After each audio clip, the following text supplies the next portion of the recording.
ಎಲ್ಲರಿಗೂ ನನ್ನ ನಮಸ್ಕಾರ. ನಾನು ಕವಿ ಸೂರ್ಯಪ್ರಕಾಶ್ ಅಂತ. ನನ್ನ ನಂಬರು 9972724965.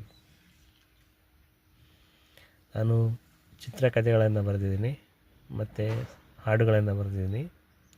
ಚಿತ್ರಕಥೆಗಳನ್ನು ಹೇಳ್ತೀನಿ ಕೇಳಿ. ಕಥೆಗಳ ಹೆಸರನ್ನು ಕೇಳ್ತೀನಿ. ಒಂದನೇದು ಆಶ್ರಯ, ಎರಡನೇದು ಜಗಜ್ಜಾಣ, ಮೂರನೇದು ಹುಚ್ಚನ ತಮಾಷೆ ನೋಡಣ್ಣ, ನಾಲ್ಕನೇದು ಬೆಳ್ಳಿ ನಕ್ಷತ್ರ, ಐದನೇದು ಬಾನಲ್ಲಿ ಮಧುಮಂಚಕೆ, ಇದು ನಾನೇ ಜಗಮೊಂಡ, ಏಳನೇದು ಜಗತ್ಪ್ರಳಯ, ಜಯದೇವ ಜಯಧೀರ ಜಯದೇವು, ತಾಯಿಯೇ ನನ್ನುಸಿರು, ಹತ್ತನೇದು ಮನಮೋಹಿನಿ, ಇದು ಸೂರ್ಯಚಂದ್ರ, ಹನ್ನೆರಡನೇದು ಧರ್ಮರಾಜ. ಇಷ್ಟು ಕಥೆಗಳನ್ನು ನಾನು ಬರೆದೇನೆ, ಸಿನಿಮಾ ಕಥೆಗಳು.